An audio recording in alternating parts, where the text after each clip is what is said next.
Graças a paz, tudo bem com vocês? De coração, eu espero que sim. Então, curte, compartilha, se inscreve no canal Palavra da Verdade, comenta se você gostou, se não gostou, aí nos dá um feedback, né? Se você quer saber mais sobre algum assunto, algum livro, algo que ficou pendente, fique à vontade, meus irmãos. Aqui, esse canal é para isso também. E dando um prosseguimento, né, à nossa playlist sobre o Sermão do Monte, hoje a gente vai continuar ainda está no capítulo 5 de Mateus, e a gente vai do verso 17 até o 26, que tem como epígrafe ou aqueles textos, aqueles títulos que fica ali na Bíblia, né? Aqui, a lei se cumpre em Cristo. Tá? Então, aqui Jesus vai ensinar aos seus ouvintes ali, aos seus discípulos, seus ouvintes, que ele veio para cumprir a lei, não para anular. E era uma das grandes, digamos, brigas, a gente pode falar assim, entre os fariseus, os escribas, contra o Senhor Jesus. Eles sempre estavam tentando pegar Jesus, querendo, ele quebrou o mandamento, ele quebrou, um dos ditos, um dos escritos dos profetas, né? Sempre estava, esses escribas e fariseus sempre estavam tentando pegar Jesus, como a gente entende aqui no pulo do gato, né? Mas a gente sabe que nunca pegaram. Mas vamos lá, né? Mas primeiramente vamos orar, amém? E dar início a essa reflexão hoje. Pai, obrigado por esse momento, obrigado por essa oportunidade que você dá de ouvir a Tua palavra. Ilumina minha mente, assim como daqueles que estão ouvindo e que irão ainda. Que o Senhor possa, que sejamos boa terra, porque é apenas numa boa terra que a Tua semente germina, Senhor. Obrigado por tudo, em nome de Jesus, amém. Então vamos lá, versículo 17, capítulo 5 de Mateus, versículo 17 diz assim: Não penseis que vim destruir a lei ou os profetas, eu não vim para anular, mas para cumprir. Então, como eu estava falando, muitos ali ainda estava, eu acredito que para Jesus começar a falar sobre isso, Jesus era Deus mesmo, ele conhecia ali o pensamento das pessoas, sabia o que realmente deveria ser ensinado. Então ele diz: olha, eu não vim para destruir a lei, como dizem por aí. Eu não vim para anular os profetas, nem anular, mas para cumprir.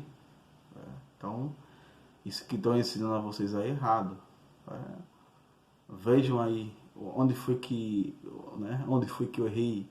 Aí vejam aí se eu não estou cumprindo conforme aqui, porque eu não vim para anular, mas vim com o propósito de cumprir.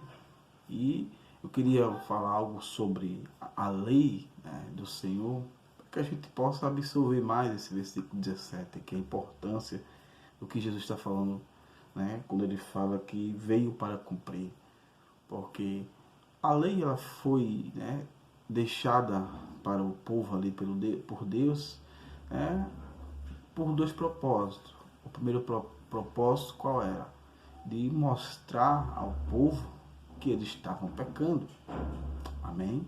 Então, mesmo dentro de cada um, já tendo digamos, a lei moral que o próprio Deus compartilhou conosco lá quando ele em Gênesis 1:26, façamos o homem nosso mais semelhança.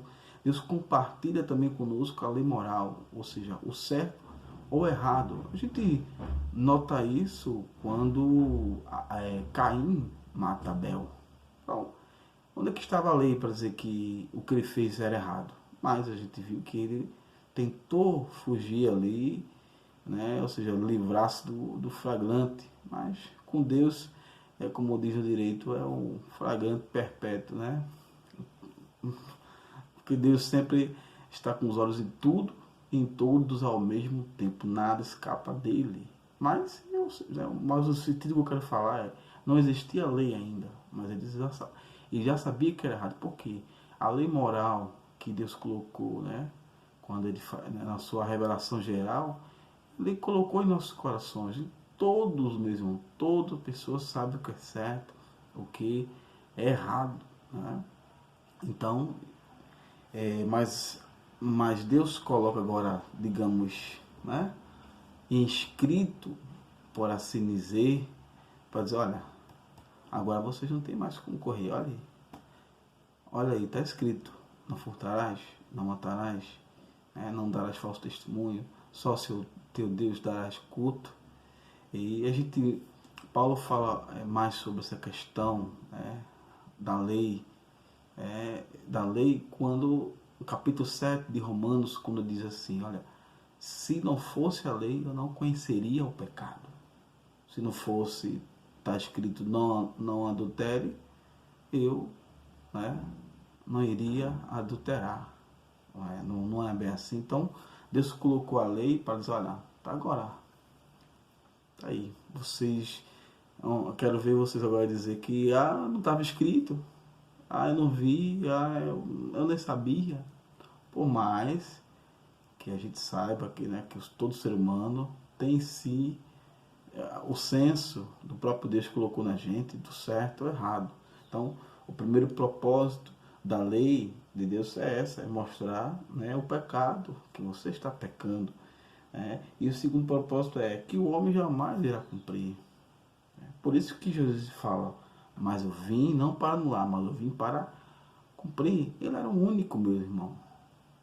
Ele está dizendo para o povo e diz para nós, eu sou o único que podia cumprir tudo aquilo que Deus ali, né, através da sua lei, estava exigindo, por assim dizer. Então, o ser humano não tinha, é impossível realmente fazer com que cumprisse, porque por mais que ele cumprisse todos, né? Porque por mais que ele não adulterasse, fosse uma pessoa de família, digamos, que amasse sua esposa, seus, ali, mas ele caía muitas vezes no falso testemunho. Por mais que ele não tivesse um falso testemunho, mas ele caía no cobiçar, né, o algo do próximo, ou não adorava apenas a Deus, como acontecia muito, né, com a nação ali do povo hebreu, né, a nação do Senhor, o povo hebreu.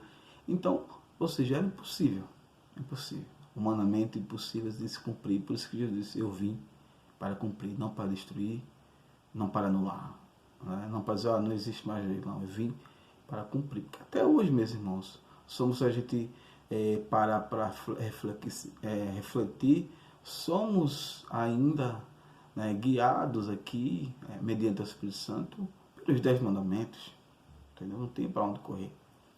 Então, esses dois propósitos, para que a gente entendesse bem o porquê Jesus disse que veio para cumprir. Primeiro, a lei foi feita, né? Primeiro quesito foi feito para que o homem saiba, né, para mostrar o pecado do homem, e o segundo propósito da lei foi que mostrar que o homem jamais cumpriria, mas eis aqui o Filho de Deus que veio para cumprir. Amém?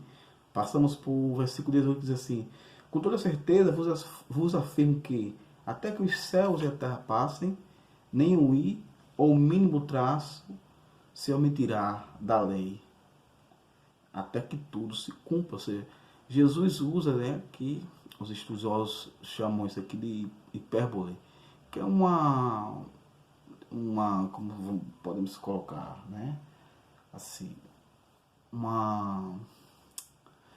dá um exemplo de algo bem exagerado, uma figura de linguagem. Pronto, chegou a palavra.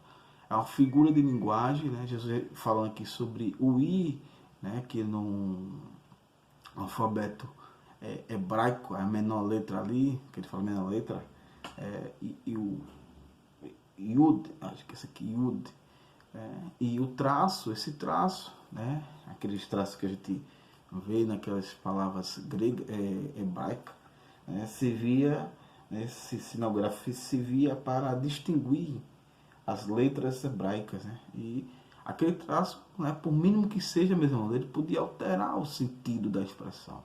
Veja a importância de um traçozinho, né, Então Jesus fala, usa essa figura de linguagem aqui, nessa hipérbole, para falar para aquele povo que, olha, até o mínimo e pequenininho que você acha que, né?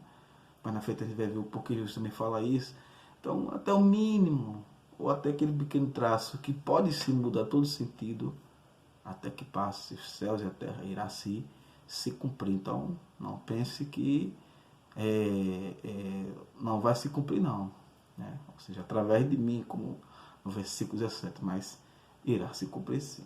Versículo 19 diz assim: pois qualquer que violar um desses menores mandamentos e assim ensinar os homens, será chamado o menor no reino de céus. Ou seja, por que Jesus está falando aqui sobre qualquer um que violar um desses menores mandamentos? Né? Então, a gente pega o versículo 18, quando Jesus, né, faz essa referência aqui da menor, né, do I, daquilo da menor letra, como ele fala, né, até o I, até o mínimo I, até o menor traço se cumprirá. Ou seja, Jesus fala, qualquer um que violar um desses mandamentos que os fariseus tinham, né, eles ensinavam, né, essa discrepância entre a lei menor, a lei maior. Essa aqui eu não posso deixar de cumprir. Essa, a gente dá um jeitinho aqui.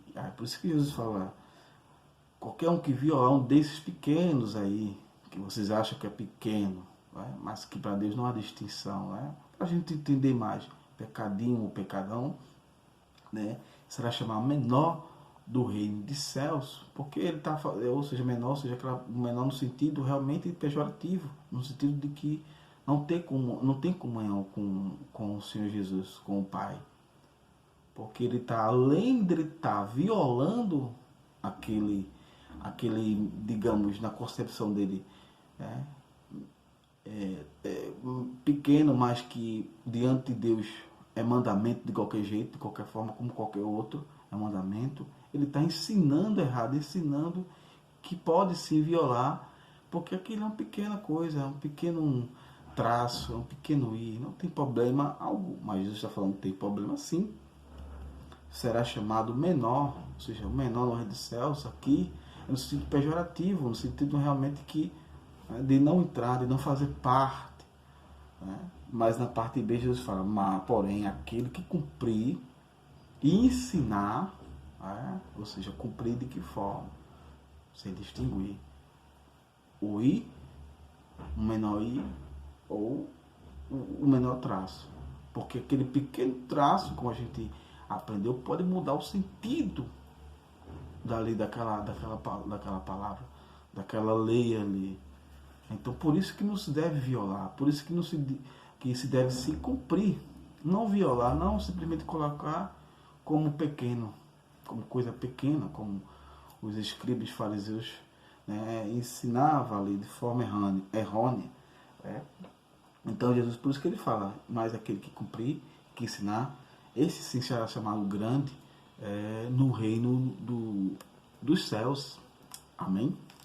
Então, passando, o versículo 20 diz assim, porque vos digo que se a vossa justiça não exceder dos escribas e fariseus, de modo algum entrarei no reino dos céus. Ou seja, meus irmãos, não, a gente está lendo aqui desde propriamente 17, Jesus mostrando o erro que os fariseus, né, que os escribas estavam ensinando, né, e ali a justiça deles era baseada no pecadinho, pecadão, era baseada, né, isso aqui não tem problema nenhum de eu violar, mas esse sim. Então Jesus fala, se a justiça de vocês não exceder, né, não for superior a essa daí, porque eu estou ensinando aqui a verdade. Está aqui a própria verdade, o próprio caminho, o único caminho, a única vida. E se a justiça de vocês, né, se o que vocês fazem para Deus não, né, não exceder a deles, então, Jesus fala, é bem explícito, né? De modo algum vocês vão entrar no reino dos céus. De modo algum. Então, é para a gente refletir nisso aqui, porque os fariseus, eles se baseavam na justiça dele, nas suas obras, nas obras deles. O próprio Jesus disse, olha, vocês dão dízimo disso, aquilo outro, do endro, do cominho, das hortelãs, mas negligencia o mais importante, né?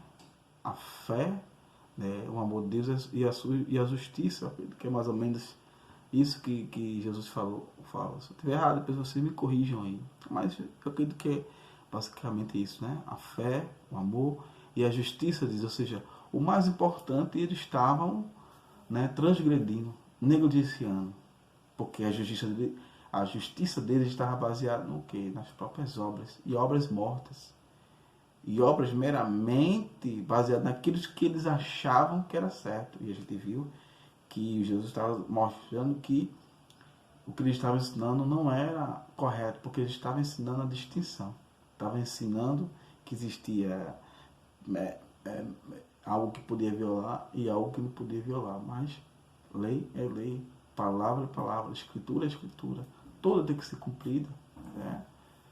Infelizmente, muita gente que recebeu prazer para poder, né, dar ênfase ao seu argumento, ele distorce o que a gente vê muitas vezes hoje em muitas pregações aí nas igrejas e nas redes sociais também. Então, passado o versículo 21, né, e 22, a gente vê algo aqui bem forte, né? Claro, toda a palavra vai ser forte, mas esse comparativo, né, que Jesus fala aqui, essa equiparação, né? Ele diz assim, ouviste o que foi dito aos antigos, não matarás, mas quem assassinar estará sujeito ao juízo. Né? Eu, porém, vos digo que qualquer um que se irá contra o seu irmão estará sujeito a juízo. Também, qualquer um que disser a seu irmão raca ou leviano, mau caráter, o que significa raca, será levado ao tribunal e qualquer que chamar de idiota estará sujeito ao fogo do inferno. Esse fogo do inferno não é o inferno que a gente é acostumado, né? Mas é um inferno chamado lá pelos judeus conhecido como o Geema, o Gema. Né? Então, eu queria a gente parar uns minutinhos aqui para a comparativa, a equiparação. Jesus equipara o juízo de uma pessoa que assassina ao mesmo juízo de uma pessoa que se ira contra seu irmão sem sentido, que se deixa se levar pelaquela ira. Salmos, acho que é o 4, né, versículo 8, se não estou enganado, diz assim, irai-vos, mas não pequeis. Então, Jesus fala, olha, você acha que é diferente, né? Você que mata, você sabe que se você ouviu o que foi dito, você sabe que se matar, estará sujeito ao juízo. Não é isso? Eu, porém, né, vou mais além, digamos assim. Eu, porém, vou esticar um pouco mais aqui.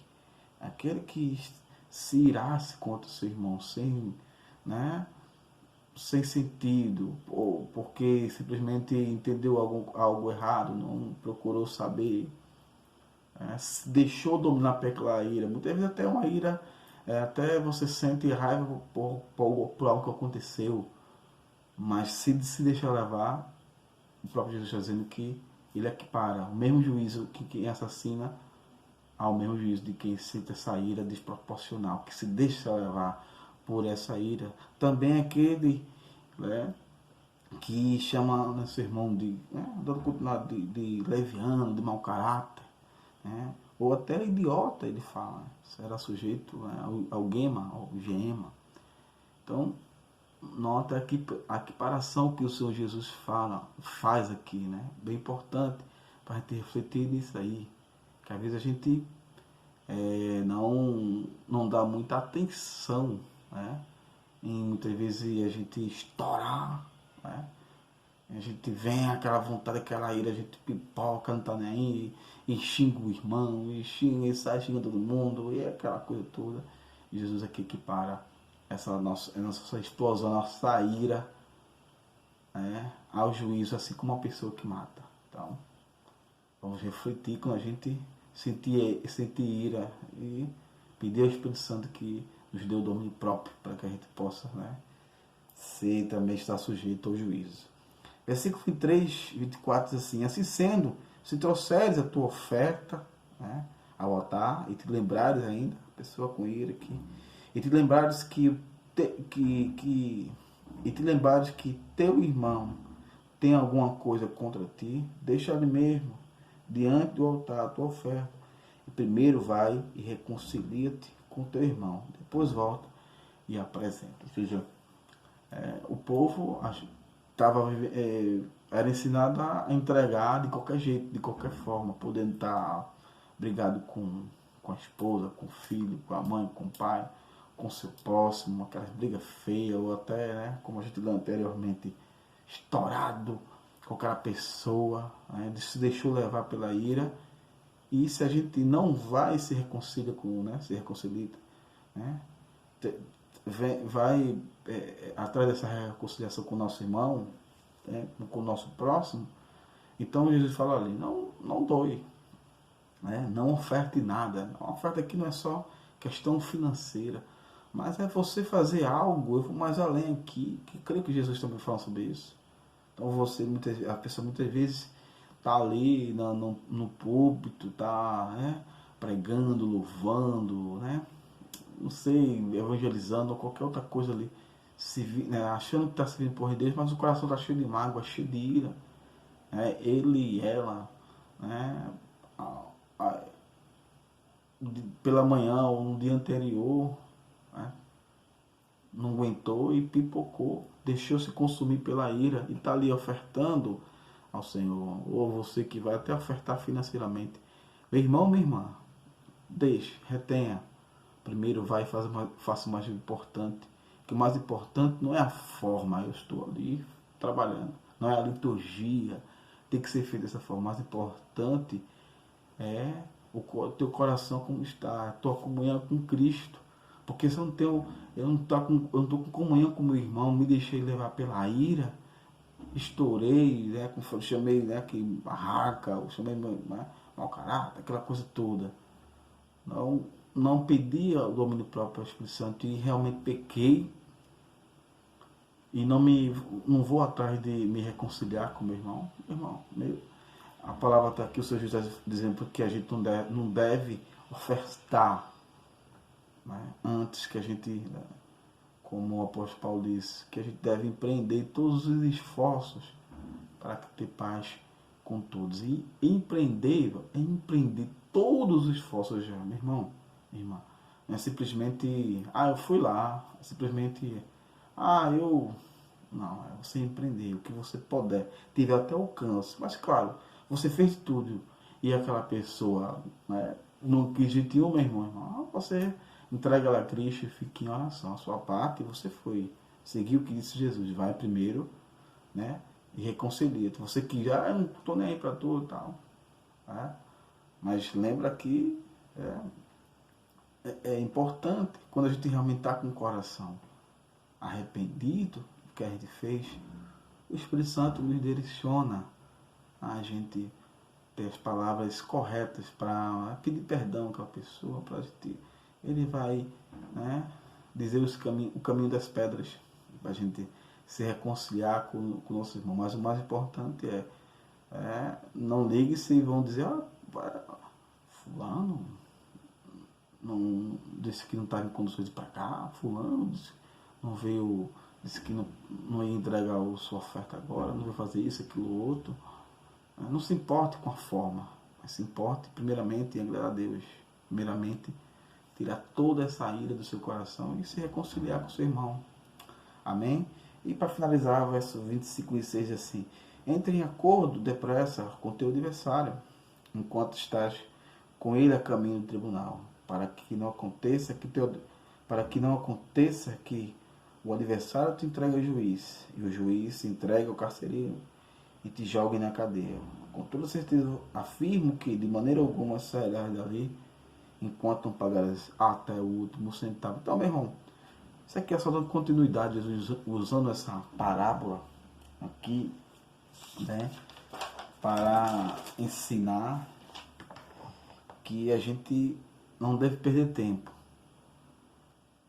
com outra coisa, não deve perder tempo. Ah, não, primeiro eu vou fazer isso, eu vou fazer aquilo. Não, primeiro a gente tem que ir e se reconciliar, como diz aqui o texto, né? Entra depressa em acordo com o teu adversário. Não é para amanhã, para daqui a um mês, é para ontem. A Bíblia de Jesus fala, entra depressa, para que coisa pior não te aconteça, para que ele não te entregue ao juiz, para que o negócio fique mais difícil, para que realmente a sua vida, né, você viva uma vida mais complicada. Porque a ira, meu irmão, a mágoa, a raiva, não leva a gente a nada. Quer dizer, até leva, mas leva a gente para não ter comunhão com Deus. Porque o apóstolo João, na sua primeira carta, ele diz que, né, lá em 1 João, que a pessoa diz que aquele que diz que ama a Deus, mas que aborrece seu irmão, que odeia seu irmão, que tem um problema com seu irmão, que não se resolve nada com seu irmão, o amor do Pai não está nele, ele não conhece, ele nunca sequer conheceu a Deus. Então, isso é muito forte, meu irmão. Isso é muito forte, isso é realmente para a gente refletir que não é de qualquer jeito que realmente a gente tem comunhão com Cristo. Existe o adorar em espírito e verdade, como Jesus ensina aquela samaritana. Não é nem em Jerusalém, nem no Monte Gerizim. Mas é o quê? Mas de que forma? E como? Em espírito, é em verdade, é realmente algo que o Espírito Santo vai nos levar a fazer da melhor forma. E nesse inteirinho a gente vai ter que se livrar do nosso adversário, fazer um acordo de pressa com ele, se livrar dessa ira, não deixar que não fazer distinção entre pecadinho e pecadão, menor i ou menor traço. Volto a repetir, o menor traço ele pode mudar o sentido. Se a nossa justiça, que é o próprio Senhor Jesus, não for suficiente, se a gente achar que eu tenho que fazer mais isso, não, meu irmão, mas aquilo não, a justiça, a tua justiça é o próprio Senhor Jesus. Mas está aqui, não adianta você estar achando que está jejuando, está indo para o monte, ou sei lá, fazendo oração 21 dias, 7 dias, 30 dias. Se o coração está cheio de mágoa, se a gente faz distinção entre pecadinho e pecadão, se a gente fica achando que eu tenho que dar uma ajudinha a Deus. Não, Deus não. Está aqui o que Jesus está ensinando para aquele povo que estava ali, né, no Monte das Oliveiras, e nos ensinando, né, que a gente eu acredito que eu vim explanando aqui, vem, né, trazendo uma exegese do texto, que eu acredito que ficou bem claro para a gente. Então, que a gente possa fazer o mais importante, meu irmão, praticar, né, que a gente queria as aplicações aqui, né, mais algumas, né. Novamente, meu irmão, não existe pecadinho nem pecadão. Lembre-se disso, não faça essa divisória como aqueles fariseus faziam ali. Isso é extremamente errado, isso pode levar para o inferno. Depois, a gente tem que lembrar que Deus conhece nosso coração também. Então, se a gente se ira e vai lhe ofertar, Deus conhece. Deus não vai receber aquela nossa oferta, seja qual for ela que seja. Se for uma oferta de louvor, uma oferta realmente financeira, ou pregando, evangelizando, Deus não vai receber mesmo. O mais importante é Deus receber. Porque sempre estamos nos apresentando para Deus e diante de Deus. É importante se entender isso. Então, Deus conhece nosso coração, sabe da forma que a gente está indo ali até Ele. Né? E que a gente não fique só sabe que a adoração vai mais adiante, não é só uma forma, não é só uma liturgia, mas a adoração em espírito e em verdade. Né? Não se importe em estar conforme diz as pessoas, né? Conforme a sua igreja vai gostar, e Deus não está gostando. Então, Espero que você tenha entendido. Fique na paz, meus irmãos. Até a próxima semana. E continue orando por mim, pela minha vida, minha família, pelo canal, tá bom? E que Deus possa continuar abençoando vocês. Fique na paz. Até mais.